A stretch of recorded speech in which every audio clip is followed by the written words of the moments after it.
Doctor Ritu Singh के प्रदर्शन में कंधे से कंधा मिलाकर खड़े रहने वाले दलित वकील के साथ आखिर क्यों दिल्ली पुलिस ने की मारपीट? क्या दलित होने का उठाना पड़ा है खामियाजा, या फिर डॉक्टर रितु सिंह का साथ देने की वजह से किया गया है टारगेट? चलिए उन्हीं की जुबानी जानते हैं कि क्या है पूरा मामला। देखिए, 24 तारीख को करीब 3:30-4 बजे के करीब मेरी वाइफ का मेरे लिए फ़ोन आया कि हम लोग डाबड़ी थाने में हैं और मेरी बहन और जीजा जी का कलेश हो रहा था। कलेश ज़्यादा ना हो जाए इसलिए मैंने 100 नंबर की कॉल की, तो पुलिस हम लोगों को डाबड़ी थाने ले आई है। मेरी वाइफ जब गई तो उन्होंने मुझे बताया कि जब हम लोग गए, आईओ साहब जो अपॉइंट हुए थे इस कॉल में, अनिल कुमार जी, उन्होंने मेरी वाइफ से जब इंट्रोड्यूस हुए तो उनसे पूछा होगा कि मैडम क्या करते हैं। उन्होंने बताया हम लोग वकील हैं, तो उन्होंने डायरेक्ट इनसे भी जाति पूछी।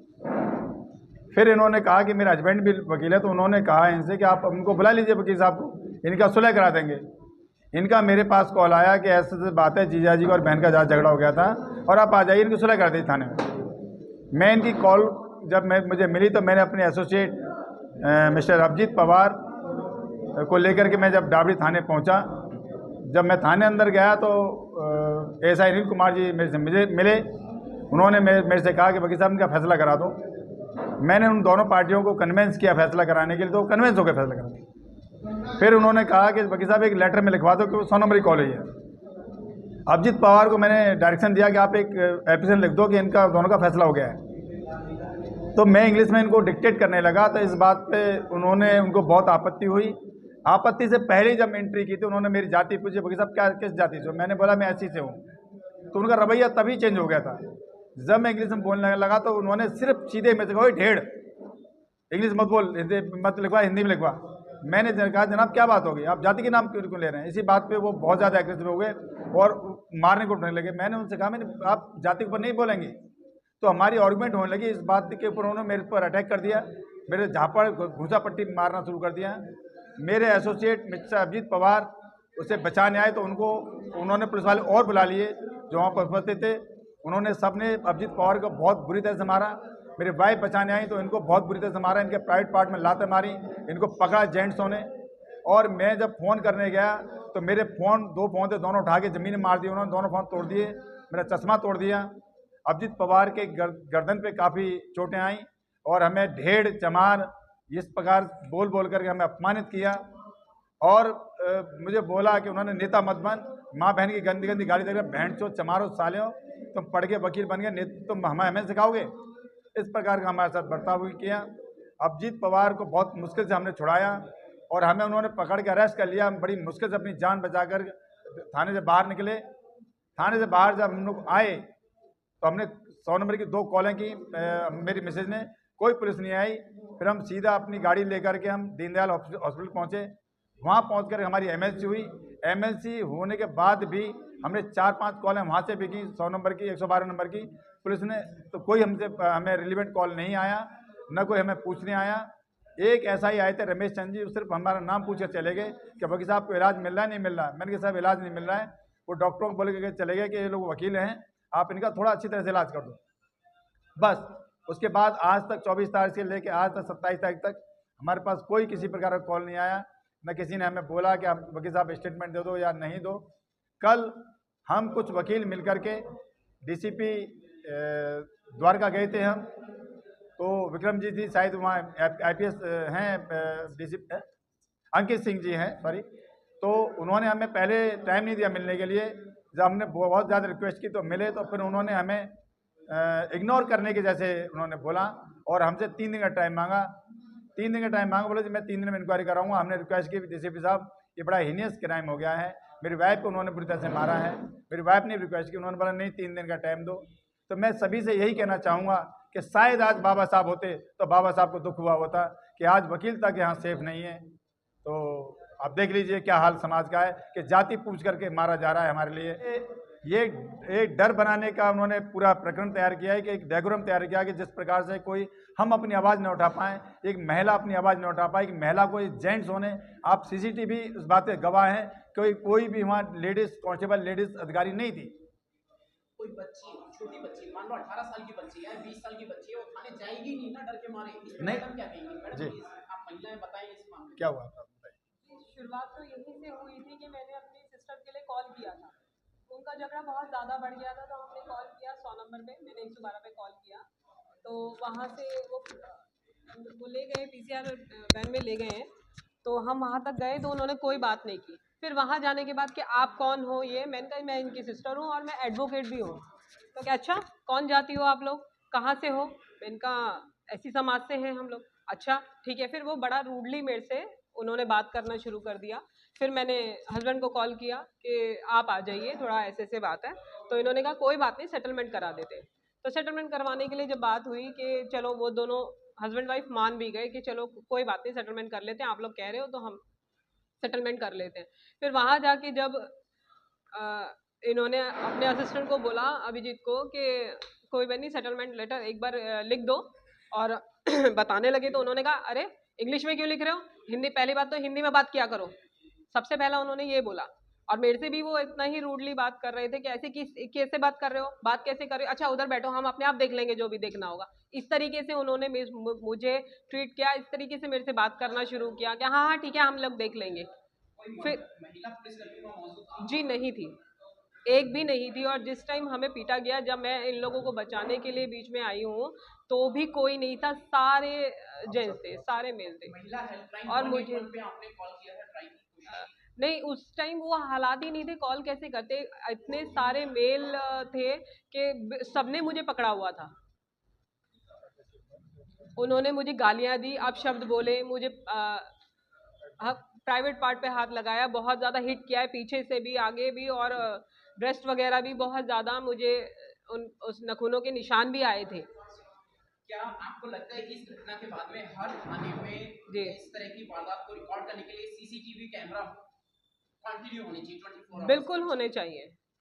मैम आप एक प्रवक्ता भी है, और जी। उसके बाद में आपके साथ अगर इस तरीके से अगर दुर्व्यवहार किया जा रहा है, तो क्या सिविलियन अगर वहाँ पे जाते हैं, बिल्कुल भी क्या नहीं उनके है, साथ में नहीं करना नहीं नहीं, चाहिए? बिल्कुल सेफ नहीं है वहाँ पे, कोई भी सेफ नहीं। जब मेरे जैसे, अगर हमसे इस तरीके से बात करी जा सकती है, एक वकील से इस तरीके से बात कर सकते हैं। सबसे बड़ी बात है कि मैं महिला थी। अब वकालत भी एक साइड अगर देखी जाए तो मैं सबसे पहली बात है, एक महिला थी, आराम से बात कर सकते थे। जातिवाद का तो मतलब ही नहीं आता, जाति कोई भी जाति जा सकती है, वो तो सरकारी उस पर बैठे हैं, वो तो हमारे लिए ही बैठे। तो वहाँ पे ये सारी चीज़ें, तो वो कोई भी सेफ नहीं है, कोई भी नहीं जा सकती, महिलाएं तो जाएगी ही नहीं। वो पहले ही यही तो होता है, आज तक यही होता आया है। महिलाएं पहले ही जब देखती हैं कि थाने जाना है, कोर्ट जाना है, तो हमने जाना ही नहीं है, हमने केस ही नहीं करना। कितने यही सारी चीजें होती हैं। इस बात का अनुमान लगता है इस घटना से जी कि बच्चियों को, हमारे समाज की बच्चियों को खासतौर से वो फर्जी केसेस में भी फंसा देते होंगे। हाँ, अक्सर, बिल्कुल बिल्कुल बिल्कुल। जैसे अंजलि हत्याकांड हुआ जी था जनवरी 2022 जी जी में, जी और उसके साथ में उसकी फ्रेंड नेहा भी थी, हाँ जी अंजलि जी की हत्या हुई थी, जी निर्मम हत्या हुई थी। जी। ऐसे लोगों के खिलाफ और ऐसे स्टेशन पे अगर इस तरीके से कानून के रखवाले ही अगर इस तरीके का माहौल बनाएंगे, तो आखिर में हमारे देश के अंदर में, हमारे समाज में इसका अब क्या असर पड़ेगा, और कानून से क्या मानना? कानून का राज नहीं है। उन्होंने हमें जो गालियां दी, बद्दी बद्दी चमार, ढेर पूरे चमार जो बोला, और ये कहा कि इन सालों को उठा के बंद कर दो, और ये ढेर चमारों का दिमाग ज़्यादा आगे बढ़ गया, बहुत ज़्यादा पड़ गए, इस प्रकार से हमें अपमानित किया। हम बड़ी मुश्किल से वहाँ से अपनी जान बचा के आए, उन्होंने फोर्स लगा दी, उन्होंने चारों तरफ से हमें घेर लिया, मैं निकलने नहीं दिया जा रहा था। सर आपके साथ 3 मामले हुए। पहला, जो सरकार या कानून कहता है कि महिलाओं की सुरक्षा, वो सुरक्षा नहीं हुई। उसके बाद हिंदी को बढ़ावा देने के लिए सरकार प्रयास करती है, वहाँ आपको बोला भाई हिंदी में बात करो, इंग्लिश में मत करो, है ना। और तीसरा आपका SC/ST का जो चमार था, तो आप एक वकील होने के नाते क्या सर चमार ही नहीं बोला, उन्होंने माँ और बहन की गंदी गंदी गालियाँ दी कि मैं नहीं बता सकता, तेरी बहन को ऐसा करूँगा, तेरी माँ को ऐसा करूँगा, मारो बहन चोद को, ढेड़ को, साले को, इसको पटक के मारो, उसको मार दो। महिला की मौजूदगी है। और जी, मलाई मौजूदगी। मुझसे तो इस तरीके की बात की, इतने सारे अपशब्द बोले हैं कि मैं यहाँ पे मीडिया के सामने ये सारी चीजें बता भी नहीं पाऊंगी। अब कानूनी कार्रवाई क्या क्या बनती है और किन किन धाराओं में केस दर्ज करके उनको जेल भेजा सकता है एज ए एडवोकेट, बताएं सर।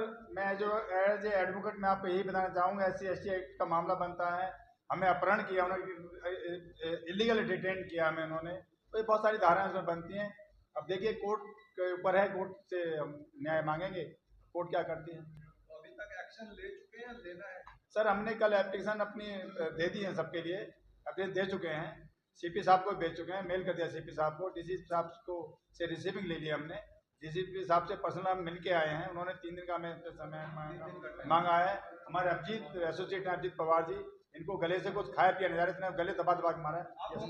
सर डिक्टेशन दे रहे थे मुझे, तो जैसे कि मैं इंग्लिश में ठीक ठाक लिख पाता हूँ तो मैंने इंग्लिश में शुरू कर दिया ना, तो जैसे ही शुरू कर दिया उसने शुरू कर तुम रेड हो चमार हो, तुम्हारी इतनी औकात बढ़ गई, तुम हमारे सामने ये करोगे।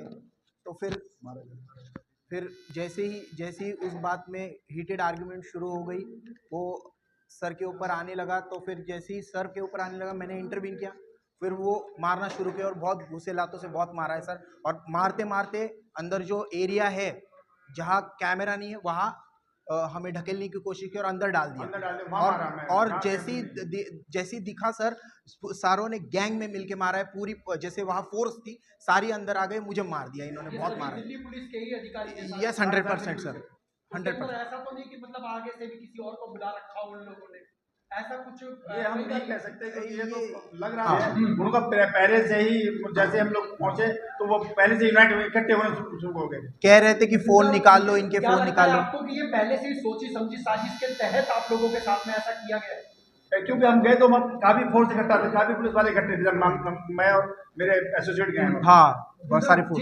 जिस पार्टी के द्वारा आप लोग वहां पर पहले पहुंचे थे, जो आपकी जो सेकंड पार्टी जिससे आप लोगों का झगड़ा या विवाद हुआ था, क्या लगता है कि उन्हीं के द्वारा हो सकता है कि रिश्वत दे करके आप लोगों को इस तरीके का कुछ करवाया गया? नहीं, वो इनकी मेरी सगी बहन है। वो आपकी उनकी सगी बहन? हाँ, उनकी सगी बहन, उनका आपस में मियां बीवी का झगड़ा था। अच्छा, उनका फैसला कराने गए थे, डोमेस्टिक मैटर। हम एक मीडिएशन के साथ की कॉलर थी, इन्होंने कॉल किया था कि मियां बीवी में कुछ मिसहैपनिंग ना हो जाए, इन्होंने कॉल किया था। इसीलिए पुलिस वालों ने उनसे कहा कि आप मैडम साथ चलो, आपने फैसला करा देंगे। धनंजय प्रताप सिंह हमलावर रहा, पहला हमलावर वही था? नहीं, अनिल कुमार जो हमलावर पुलिस वाले थे, क्या इनकी गिरफ्तारी और बर्खास्तगी संभव है कानून के तहत? बनता तो है, अब आपके कानून जाने, आगे अमित शाह जी जाने कि पुलिस अमित शाह जी की है, इन्होंने बेलगाम पुलिस को कर रखा है, क्योंकि कानून का राज बिल्कुल खत्म कर चुका है। साहब, ऐसा नहीं लगता कि आप लगभग 2-2.5 दिन से दिल्ली यूनिवर्सिटी को प्रोटेस्ट पे जा रहे हैं, तो कहीं वहीं से आपकी पहचान वहाँ पहुँची हो, उस एंगल को आपने नहीं सोचा अभी तक? मैं सोचा, मैंने कहा है अपने भाइयों से, मैंने कहा इन्होंने मुझे पहले से ही कोई अकाउंट रहा है जिसके तहत, क्योंकि वो ऐसा हिसाब से वो सीसीटीवी फुटेज में आ जाएगा, वो बार बार कॉल कर रहे थे, मुझे नहीं पता किससे कॉल कर रहे थे, और जैसे ही कॉल उनकी खत्म वैसे वो वायलेंट होना शुरू हो गए वो, और वैसे ही वो पुलिस वाले इकट्ठे होने शुरू हो गए थे। नागल वाले में भी हम केस में उसमें थे, और वो बाहर वो राबिया केस था संगमेर वाला, उसमें मैंने बढ़ चढ़ के हिस्सा लिया था। और भी सोशल मूवमेंट रहते हैं तो उसमें आप मीडिया वाले गवाह हैं। मैं वहाँ था, मैं पूरा 13 दिन वहीं थे हम लोग। मैं 13 दिन, हम लोग रात और दिन वहीं थे। तो आपकी प्रसिद्धि था दलित समाज से? जी, सबको पता है कि मैं दलित समाज से हूँ। सर, अगर आप दलित समाज से हैं और उसके बाद में आप जो इस समय दलित समाज के लिए क्या कहना चाहेंगे, वहीं पे माननीय अमित शाह जी हैं और माननीय मोदी जी हैं, अब इनसे क्या कहना चाहेंगे, किस तरीके से कानून व्यवस्था सही होनी चाहिए? जहाँ पर प्रेस रिपोर्टरों के ऊपर में भी हाथ उठा दिया जाता था, अब वकीलों को भी नहीं छोड़ा जाता और टारगेट बनाया। मैं अमित शाह जी से और मोदी साहब से, यही हमारे माननीय प्रधानमंत्री हैं, क्योंकि वो कॉन्स्टिट्यूशन पद है, तो मैं यही रिक्वेस्ट करना चाहूँगा कि ये देश संविधान से चल रहा है, संविधान से ही चले, इस देश में कानून का राज कायम हो, और जिसमें सब लोग अपने चैन के साथ ले पाएँ, आज़ादी की जिंदगी जी पाएँ। जिसने किया है कल्प्रिट, उसको सजा मिले और बेगुनाह फंसे नहीं। मैं यही